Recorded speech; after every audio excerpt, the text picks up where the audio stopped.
முன்னாள் அதிமுக, இன்னைக்கு அரசியல் ஆலோசகர், ஓபிஎஸ் உடைய முன்னாள் நண்பரா, இன்றைய நண்பரா, எப்படி சொல்லலாம் சுவாமிநாதன் சார்? எல்லாருக்கும் நண்பர் தான் எப்போதுமே. அப்படியா?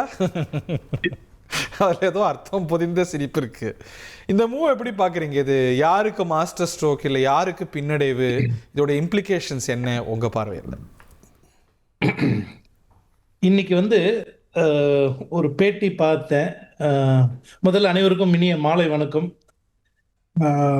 யார் பேசுனாங்கன்னு ஞாபகம் இல்லை, பட் தந்தி டிவியில தான் பார்த்தேன்னு நினைக்கிறேன். இன்னைக்கு தான் அதிமுகவில் இருக்கக்கூடிய எல்லாருக்கும் தீபாவளி பொங்கல் கொண்டாட்டம் அப்படின்னு சொல்லி சிவி சண்முகம் அவர்களா? இன்னைக்கு அவ்வளோ மறந்துருச்சா? சிவி சண்முகம் யாருன்னு தெரியாத அளவுக்கு உங்களுக்கு? இல்ல நீங்க ஏதோ ஒரு அஜெண்டாவோட தான் இன்னைக்கு இருக்கீங்கன்னு. No hidden agendas. அது சரி, ஓகே. இன்னைக்கு இது ஒரு 3 பேருக்கு வெற்றி. திரு இபிஎஸ் அவர்களுக்கு வெற்றி, திரு ஓபிஎஸ் அவர்களுக்கு வெற்றியர், திரு மு.க. ஸ்டாலின் முதலமைச்சர் அவர்களுக்கு வெற்றியஸ்ட். சரிங்களா? திரு இபிஎஸ் அவர்களை பொறுத்தவரையில் ஒரு மிகப்பெரிய அவருடைய பொதுச் செயலாளர் அப்படின்ற அந்த பதவிக்கு இருக்கக்கூடிய ஒரு லீகல் த்ரெட் இன்னையோட நல் அண்ட் வாய்டு. அதனால அவருக்கு ஒரு திரு ஓபிஎஸ்ஸை பொறுத்த வரைக்கும் சமீபத்தில் திரு பண்ருட்டி ராமச்சந்திரன் அவர்கள் ஒரு பேட்டியில் சொன்னார், கேட்டுட்டு இருந்தேன், அவருடைய சாப்டர் ஓவர், இனிமேல் அதை பற்றி பேச தேவையில்லைன்ட்டு. அவர் இல்லை, என்னுடைய சாப்டர் முடியலை, என்னுடைய பயணம் இன்னும் தொடர்கிறது, வால்யூம் 2 இன்னிலிருந்து தான் தொடக்கம் அப்படின்னு சொல்லி அவரும் அவர் தொண்டர்களும் உற்சாகமாக இருக்காங்க. அதனால அவர்களுக்கு வெற்றியர். வெற்றியஸ்ட் யாருக்குன்னு கேட்டிங்கன்னா, மாண்புமிகு முதலமைச்சர் அவர்களுடைய பொலிட்டிக்கல் ஸ்ட்ராட்டஜிக்கு கிடைச்ச மிகப்பெரிய ஒரு ரிவார்டு திரு ஓபிஎஸ் அவர்கள் இன்று இணைந்தது அப்படின்னு நான் நினைக்கிறேன். ஸோ இது ஒரு வின் வின் சிச்சுவேஷனாக பார்க்குறீங்க? ஆமாம், பட் எல்லா வின்னுமே comes with its own challenges அப்படிங்கிறதையும் நான் இங்கே பதிவு பண்ண. What challenges? திரு இபிஎஸ் அவர்களுக்கு லீகல் பேட்டில் முடிஞ்சாலும் பொலிட்டிக்கல் பேட்டில் மிகப்பெரிய லெவலில் இருக்குது. பர்செப்ஷன் பேட்டில் இப்போ எப்படி அவங்க ஹேண்டில் பண்ண போகிறாங்க, என்ன நரேட்டிவ் அவங்க ட்ரை பண்ண போகிறாங்க செட் பண்ணுறதுக்கு, எப்படி இவர் துரோகி, நாங்கள் முன்னாடியே சொன்னோமே, இப்போ அது நிரூபணமாகி விட்டதே அப்படிங்கிறத மறுபடியும் ரீஇன்ஃபோர்ஸ் பண்ணுறதுக்கு என்ன பண்ணணும் அப்படிங்கிற அந்த ஒரு பிகர் சேலஞ்ச் இருக்குது. அதை தாண்டி arithmetically to a large extent திரு ஓபிஎஸ் அவர்களும் அவர் பின்னாடி இருந்த அவர் சமூகத்தினரும் அதிமுகவுடைய ஆதரவாளர்களாகவும் உறுப்பினர்களாகவும் அபிமானிகளாகவும் இருந்த அத்தனை பேருமே திரு இபிஎஸ்ஸால் இந்த ஒட்டுமொத்த சமூகமே ஒதுக்கப்பட்டது அப்படிங்கிற ஒரு ஃபீலிங்கில் இருக்கிறத இப்போ அந்த ஓட்ஸ் அப்படியே to a large extend towards DMK consolidate ஆகும். அது அதை சரி கட்டுறதுக்கு தினகரன் அவர்கள் வச்சிருக்கிறாரு, அமமுக இருக்கே, அது பேலன்ஸ் பண்ணிடாதா? பண்ணாது.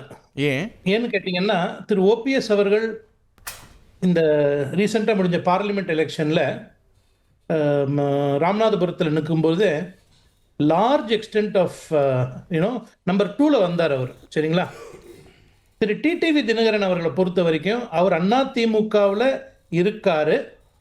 இன்றைய தேதியில் அந்த கூட்டணிக்கு தன்னுடைய ஆதரவு இருக்கு அப்படின்னு அவர் சொல்றாரு. அவருடைய தொண்டர்களுடைய மனநிலை என்ன, அவர்கள் அவமானப்பட்ட விதங்கள் என்ன, அவர்களுக்கு துரோகங்கள் எப்படியெல்லாம் இழைக்கப்பட்டது, என்ன துணை பொதுச் செயலாளராக இருந்த அவர் எவ்வாறு நீக்கப்பட்டார், இதெல்லாம் அவங்க மறக்கல. பேசிக்கிட்டாங்க. இதுக்கப்புறம் என்ன இருக்கு?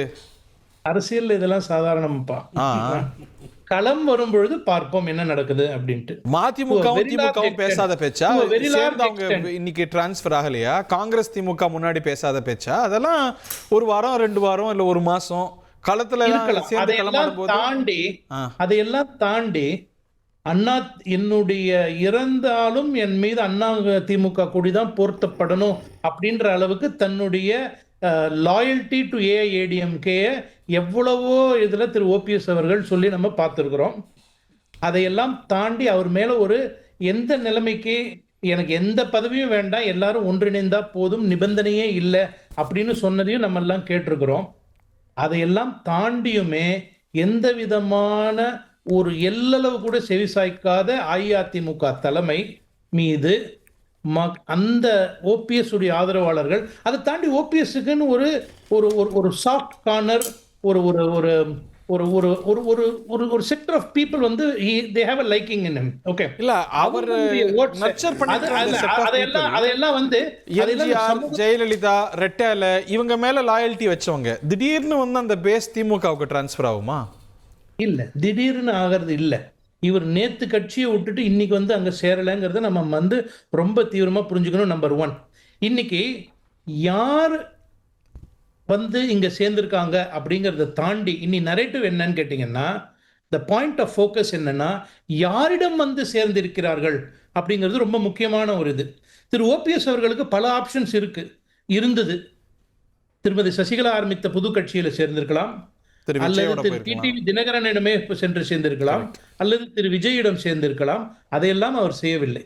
ஏன்னா யாரு சேர்றாங்கன்றதோட யாரிடம் சென்று சேர்கிறோம் அப்படிங்கிறது ரொம்ப முக்கியம். இன்னைக்கு திரு மு க ஸ்டாலின் அவர்கள் ஒரு டால் லீடரா, ஒரு ஸ்டேட்ஸ்மேனா, ஒரு வெஞ்ச்ஃபுல் பாலிடிக்ஸ்ல எல்லாம் இல்லாத அனைவரையும் அரவணைத்து செல்லக்கூடிய ஒரு நம்பகமான தலைவராக, திராவிட தலைவராக தெரிவதனால் எல்லாரும் அங்க போய் கன்சாலிடேட் ஆறாங்க. அப்படின்ற பட்சத்தில் மக்களுடைய பர்செப்ஷனும் ஓவர் த லாஸ்ட் 5 years, மாண்புமிகு முதலமைச்சர் 2021 வரைக்கும் இருந்த பர்செப்ஷனுக்கும் இப்ப 2026 அவர் பத்தின இருக்கிற பர்செப்ஷனுக்கும், I am not DMK man, உடனே நீங்க அடுத்த கேள்வி அதை கேட்டுறாதீங்க, சரிங்களா? மக்களோட மக்களா பழகும் பொழுது அவர்களிடம் வருகின்ற ஃபீட்பேக் நமக்கு இதெல்லாம் தெளிவா சொல்லுது. அதனால திரு ஓபிஎஸ் அங்க சென்றது ஒரு மாபெரும் பர்செப்ஷன் வார்ல ஒரு big victory for DMK. Okay, I will take it from here. திரு சூர்யா வெற்றி கொண்டான் ஓபிஎஸ் ஆதரவாளர் நம்மோடு இணைகிறார். மாற்றி சொல்லிட்டேன், அவர் இன்னும் வரல. நாஞ்சில் கொலப்பன் வர்றாரு, அவர் தான் ஓபிஎஸ் ஆதரவாளர். இன்னைக்கெல்லாம் உண்டு பண்ணுது என்ன? நல்ல யோசனை பண்ணி பேசுங்க. உள்ள வந்ததுக்கு அப்புறம் இனிமே அவர் ஆதரவாளர் தான். நான் நல்ல யோசனை பண்ணி பேசுங்க, கரெக்டா பேசுங்க. அவரே எங்க ஆதரவு வேணும் தான் எங்கிட்ட, அப்புறம் என்ன இனிமேல் நான் அவரோட ஆதரவாளர் தான். சரி, அப்ப நமக்கு இந்த விவாதத்துக்கு பிரச்சனை இல்லை. Start music. திரு பொங்கலூர் மணிகண்டன், இழப்பு உங்களுக்கு தானே. அவர் பிடிக்கிற 1000 ஓட்டோ 10,000 ஓட்டோ 1,00,000 ஓட்டோ உங்கள்கிட்ட போக வேண்டிய ஓட்டு ஓபிஎஸ் ஆதரவாளருக்கு பதில் சொல்லுங்க. இதுல அவங்க ஆனா சூர்யானந்த் வந்ததுல எனக்கு சந்தோஷம். ஏன்னா கடந்த காலங்கள்ல இதே சூர்யானந்த் ஓபிஎஸ் அருமையா பேசியிருக்காரு. மகிழ்ச்சியான ஒரு நிகழ்ச்சி அது.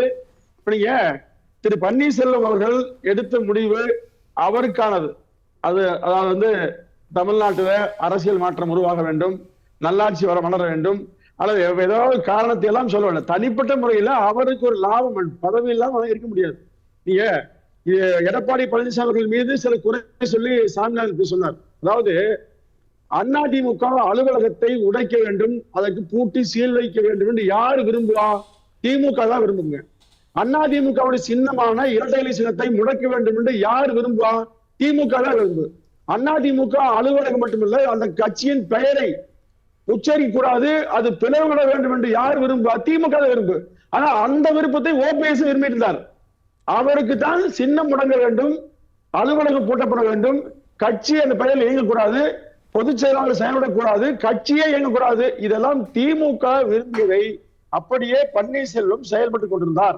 அப்போ இவருக்கு லாயல்ட்டி வரும் சொல்லி இவர் மீது அதுதான் வரும் என்று சொன்னால் இதை விட வெட்கக்கேடு எதுவுமே கிடையாது. ஏன்னா அதிமுக என்பது திமுகவுடைய நேர் எதிரி.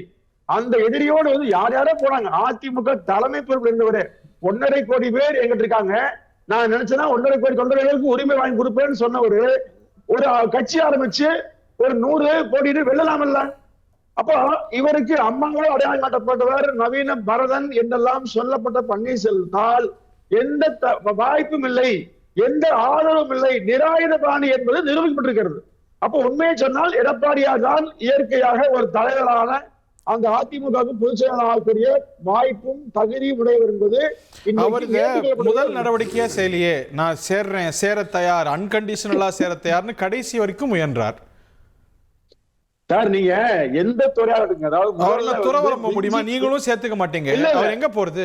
சார் நீங்க கேக்குறேன் நான், இப்போ அதிமுகவில் எடப்பாடி தலைமை ஏற்க மாட்டேன்னு பொதுக்குழு வெளியே போனீங்க, இப்ப திமுக தலைவராக போறீங்களா இல்ல அடுத்து முதலமைச்சர் என்ன போறீங்க? இங்க அதிமுகவில் பொருளாளர் பதவி, இணைப்பு பதவி தருவதை ஏற்க மறுத்த திரு பன்னீர்செல்வம் வேற எதிரிகிட்ட போய் நின்றுட்டு அவர் கொடுக்கிற பதவி வாங்குற நிலை வந்துச்சு இல்லையா? அப்போ அரசியல் என்ன உச்சத்துக்கு வரல வரும்? முதலமைச்சரோட உச்ச பிரைம் மினிஸ்டர் போறீங்களா, இல்ல முதலமைச்சர் மீண்டும் ஆயிருவீங்களா? அவர் பதவிக்காக போகல, அவர் அதிமுகல எந்த நிபந்தனையும் இல்லாம சேர்றேன் அப்படின்னாரு. நான் சேர விருப்பம் கடைசி வரைக்கும் சொன்னார். நீங்க சேர்த்துக்கலாம், என்ன சார் செய்ய முடியும்? ஒற்றை வார்த்தை சார், பழி வாங்க வேண்டும். பழி வாங்குற எண்ணத்தை தாண்டி, அதாவது பணிவா இருக்கிற பன்னீர்செல்வத்தின் ஆழ்மனதும் உள்மனதும் பழிவாங்க எண்ணது உணர்ச்சியை அதிகமாக கொண்டது.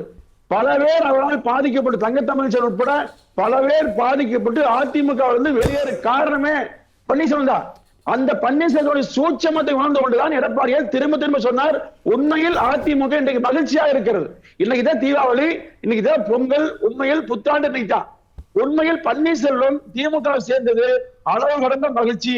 ஏன்னா இங்கே இருந்து கொண்டு திமுகவுக்கு ஒரு ஸ்லீப்பர் செல்லாக தகவல் சொல்லக்கூடியவராக அதிமுகவை காட்டி கொடுப்பவராக இருந்தவர் வெளிப்படையாக திமுக இயங்கி விட்டார்.